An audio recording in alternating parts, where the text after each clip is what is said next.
The economic downturn is a global phenomenon, and actually it has affected Nigeria in so many ways.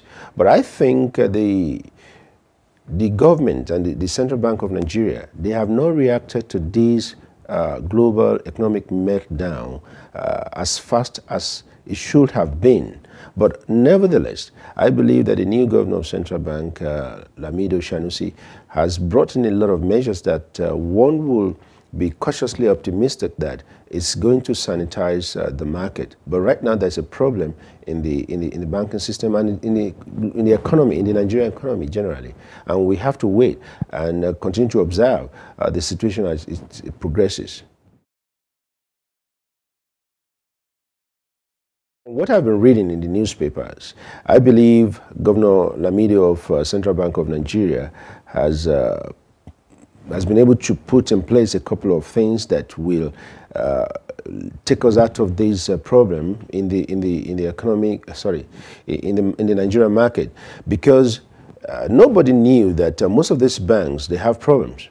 We just saw the banks coming out with a lot of products and doing fantastic advertisement here and there, and people actually don't know the problems they are facing. And I think we have to look at it from various angles. First of all, we have to look at what was the problem with Central Bank itself. Why have they not been able to detect these as early as possible before Governor Lamido takes over as the Central Bank governor? What was the duty of the Central Bank while these problems were going on? Because it is not just an overnight problem. This problem must have been there for a couple of years. And now we're beginning to see that most of our banks are in a mess.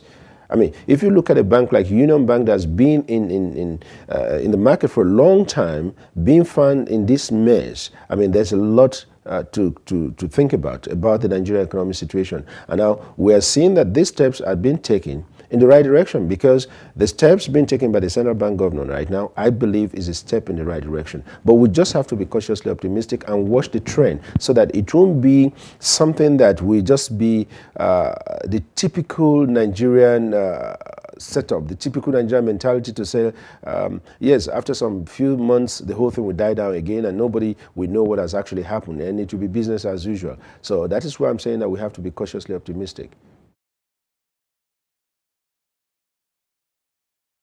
Yes, I said it then some time ago that there's no mega bank in Nigeria, and I believe it. You can see now what is happening right now in Nigeria. How can you compare any of the banks in Nigeria to a bank like Deutsche Bank or Commerzbank in Germany, and you're talking about mega bank? You see, Nigerians maybe would just like to give all these fantastic names and come up with so many adjectives to qualify ourselves and our product. You know, most of the Nigerian banks, in terms of dollar and cent, they have cent. They are just, you know, most of their stocks, I mean, most of their shares right now, they are cents. Even 2 years ago, there's no Nigerian bank that is up to about $5. I mean, and when you look at a bank that has no, that is stock per share, that's what I mean, it's not up to even $5 or $10, and you're saying it's a mega bank. It is not enough to just say you're a mega bank because you have a couple of offshore branches in UK, Ghana, and wherever. I mean, and these are the things that we have to be careful about, the way we describe ourselves and the way we throw up names, and people begin to see us differently when they actually come to Nigeria and they see the reality on the ground.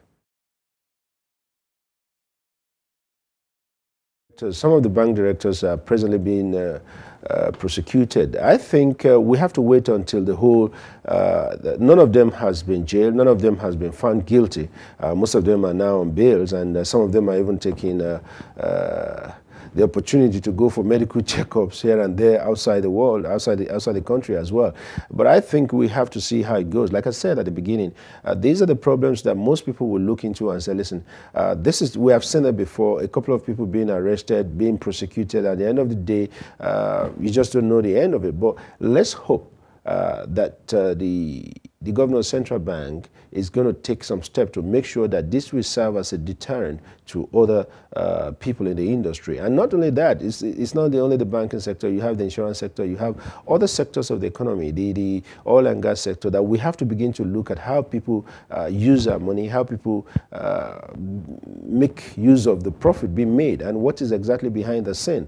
And until shareholders begin to see the need for them to ask questions when they go for AGMs, begin to find out what are the fundamentals of this thing that is just skyrocketing. If you just see overnight a bank share that is about 4 naira or 10 naira, all of a sudden you see within the next 3 months the bank stock has gone up to about 20 naira. Then you ask yourself, what has driven this stock so high within this particular period? But in Nigeria, most of the people, when you speak to them, they just say, well, this is Nigeria.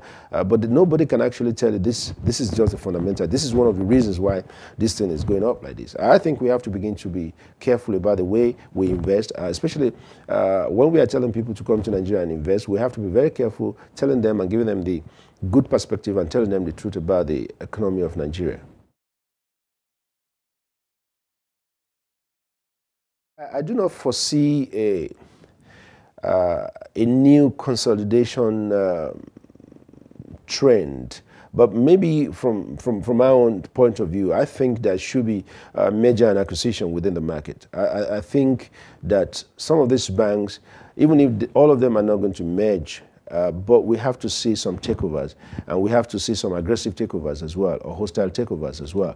But I think we have to be very, very cautious about it. In all the banks, see, I think this is where I would want the governor of Central Bank, Governor Lamido, to look into this and say, listen, not all the banks with about 25 billion should be a global bank. I mean, not all of them should be operating within the whole country. Some of them can be regional banks, some of them can be state banks, some of them can even restrict their tradings, their market operation to a particular state. I think when we categorize these banks, we can categorize them category A, B, C. Now we begin to see that not all the banks we have these nationwide branches, not all the banks we have these offshore branches, not all the banks we have all these global things that we just think. Some of these banks just have to restrict themselves to the state or the region where they can effectively perform and they can be effectively monitored. I think this is the thing that we have to look into, not just saying, okay, all the banks must be taken over, or we have to consolidate again and increase.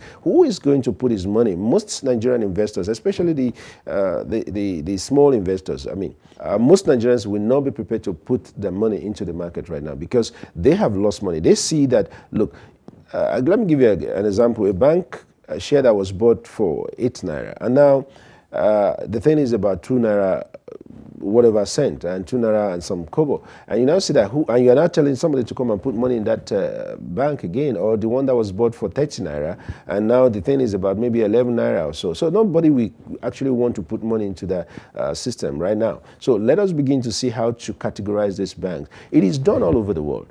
For instance, in Germany, you have the bigger banks, and like Deutsche Bank I mentioned earlier, you have the Commerzbank. Commerzbank even the merge. I mean, they took over Dresdner Bank recently, some few years ago, and now you now see that Dresdner Bank is still operating as Dresdner Bank.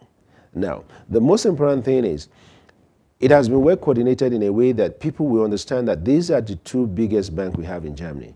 Now, if you see in every local government, you have other banks called Sparkasse, you have the Volksbank, you have all the smaller banks that they're just operating at the local level, some of them at the state level, and it makes it a lot more easier. So if you want to do bigger international transactions, you know where to go to. And if you want to do local transactions, you know where to go to. I believe these are the kind of categorization we need to see that in the Nigerian market. And it is not just enough to say, okay, all these banks must be, taken over or must be bought over or must merge. Some of them can still keep their identity, and some of them can still, restructure their programs and to satisfy a peculiar market. And that would be the best thing we should see in the market.